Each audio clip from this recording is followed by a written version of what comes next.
Kalau kasus ini tidak juga tuntas dalam waktu yang cepat, naik sidik dan tersangka, maka saya menduga keras ada apa dengan Polres. Tentang LP Bapak Umar Bajide, saya sudah koordinasi.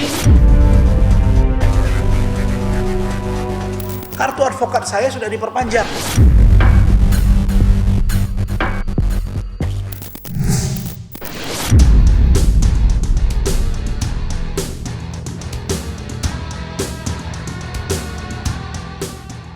Rasman Arif Nasution tidak dapat menyembunyikan kemarahan dan kekecewaan terhadap penyidik Polres Metro Jakarta Selatan yang sampai dengan saat ini belum menaikkan status Nikita Mirzani menjadi tersangka atas 2 laporan yang dibuatnya, yakni pasal penganiayaan dan Undang-Undang ITE. Atas hal itulah, Rasman menuding Polres Metro Jakarta Selatan seperti bermain-main dengan laporan yang dibuatnya. Padahal sebelumnya, Rasman mengaku sudah mendapat pemberitahuan jika laporannya terhadap Nikita sudah naik ke tahap penyidikan. Namun seperti di PHP, kenyataannya laporannya terhadap Nikita seperti jalan di tempat. Lantaran kekecewaan itulah, Rasman akan terus mendesak dan mengawal untuk memastikan laporannya terhadap Nikita berjalan sebagaimana mestinya, mengingat bukti-bukti yang ia sampaikan sudah terang benderang. Dan berikut luapan kemarahan Rasman yang tak dapat lagi dibendung.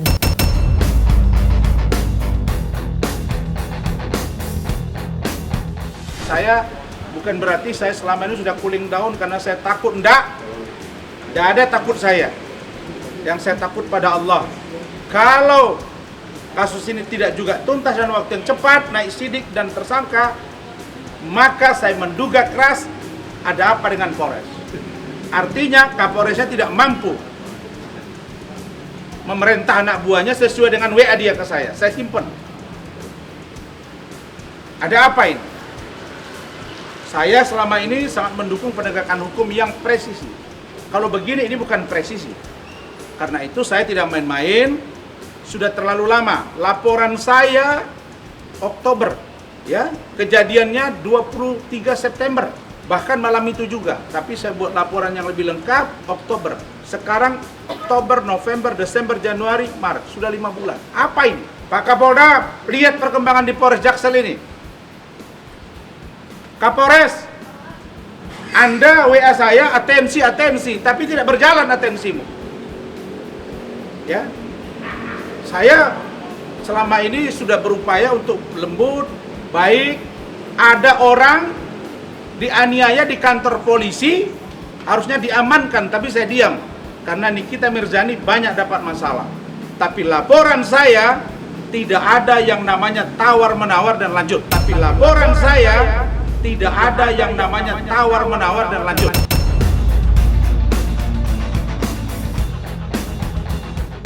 Ini terang benderang. Tidak perlu ahli. Ya kalau IT perlu ahli bahasa, ahli pidana IT.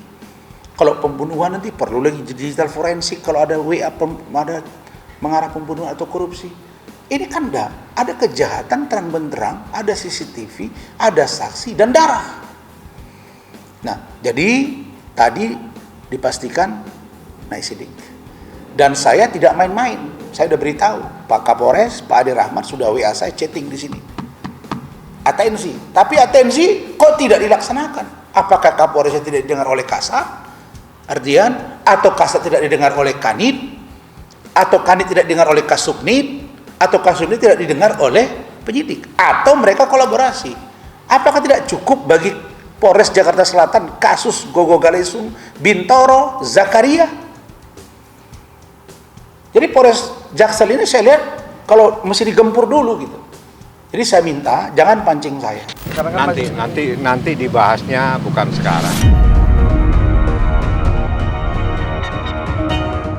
Kedatangan Rasman ke Polres Metro Jakarta Selatan tidak hanya menanyakan perkembangan laporannya terhadap Nikita Mirzani, tetapi juga mempertegas dan menanyakan kembali langkah keluarga Fadel yang berniat mencabut laporannya terhadap Nikita. Saat disinggung mengenai upaya damai yang sedang ditempuh keluarga Fadel, Rasman membenarkannya jika keluarga kliennya ingin menyudahi perseteruannya dengan Nikita. Dan langkah awal yang dilakukannya ialah mencabut laporannya terhadap Nikita.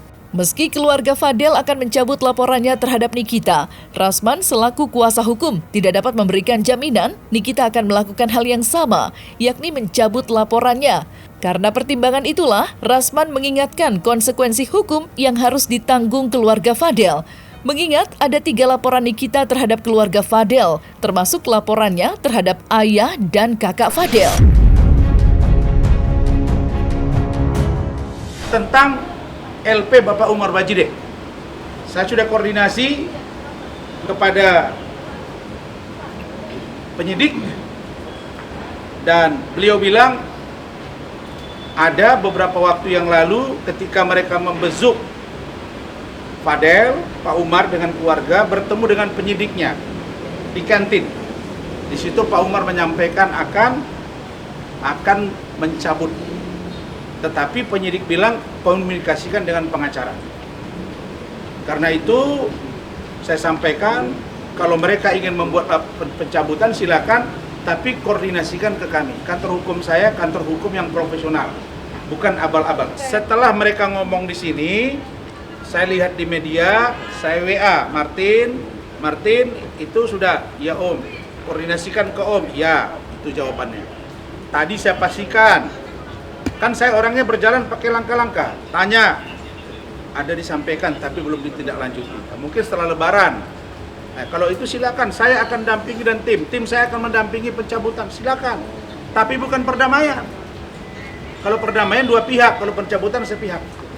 Nah, bagi saya itu terserah kepada Pak Umar, tapi koordinasikan ke kami. Makanya saya heran, tanya juga. Kalem ya Bang? Iya, sekarang kelihatannya kalem. Di sini kalau kalian lihat Fadil menggebu-gebu, Martin menggebu-gebu, Bintang menggebu-gebu, Pak Umar apa lagi? Saya capek itu menenang-nenangkan mereka. Karena kita takut waktu itu terjadi kekerasan.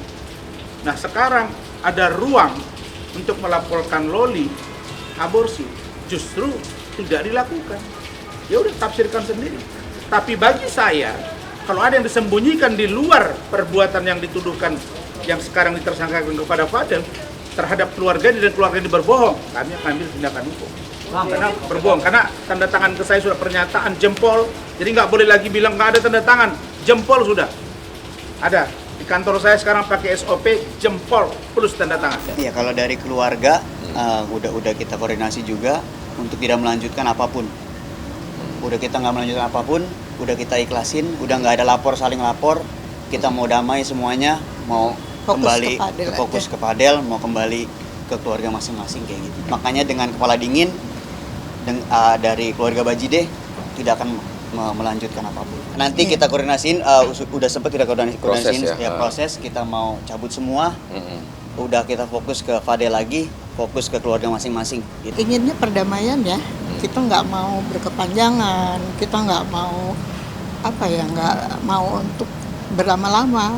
Kalau bisa ya damai semuanya. Damai, selesai gitu aja.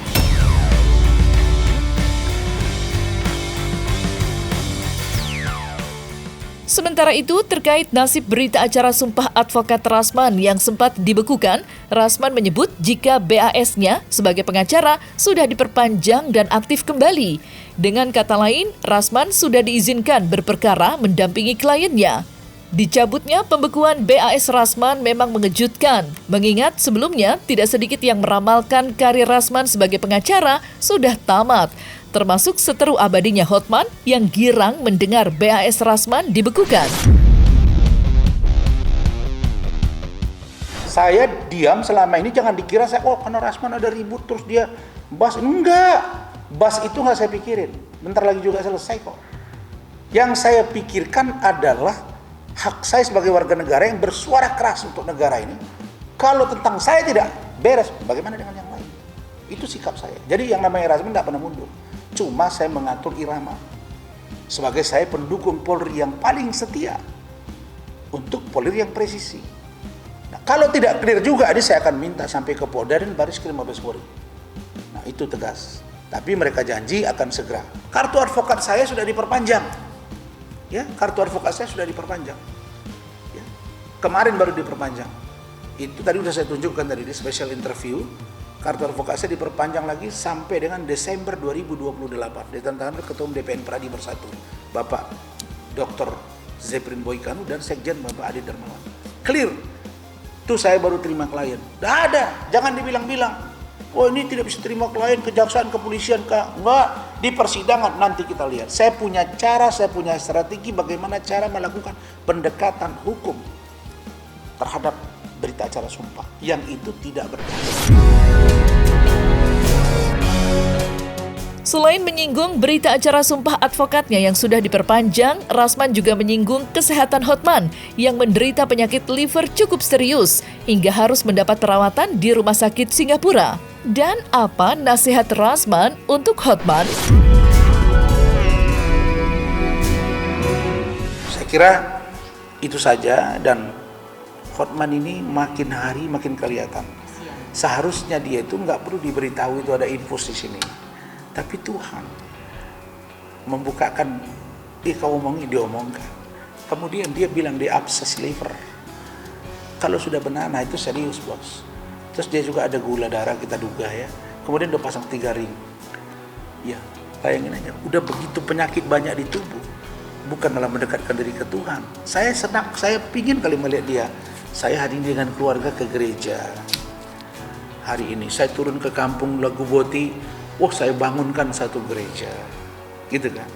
Jangan saya bantu rakyat 50.000, 5.000, 15.000, dia kan nggak tahu yang saya sumbang 100.000 berapa orang, dia nggak tahu. Berapa lama saya sudah di kampung saya, bagaimana saya menginisiasi waktu saya DPRD dibangun SMA di sana, karena saya tahu waktu saya sekolah nggak ada. Bagaimana SMP, bagaimana jalan, ya dia nggak tahu. Jadi Hotman ini kan, kalau saya bisa katakan, mohon maaf nih, seperti kata dalam Tempurung, merasa besar sendiri, padahal tidak. Ya kalau orang bilang kaya, kaya yang dari mana? Oh dia kaya, boleh menurut dia. Menurut orang lain banyak yang lebih kaya. Jadi kita nggak boleh bilang begitu, oh saya paling sukses, saya paling pintar. Paling kaya. Saya paling kaya, nggak pernah saya dengar orang ngomong begitu. Kaya kepada Ya? Ahok. Elon Musk nggak pernah ngomong, dia saya number 1, nomor 1 nih paling kaya di dunia, nggak ada. Kalau you kaya Hotman, beli 5 private jet. Baru saya bilang kau orang kaya. Jangan baru pakai jet 1 hari, kemudian masuk rumah sakit, dibilang 160.000 dolar Singapura, pulangnya udah naik bisnis biasa. Mulutnya itu perlu dijaga itu orang, ya. Mulutnya perlu dijaga, itu asal ngomong doang, ya. Dia pasti kena, perhatiin, ya. Saya nggak pernah marah seperti ini, tapi kali ini dia harus kena.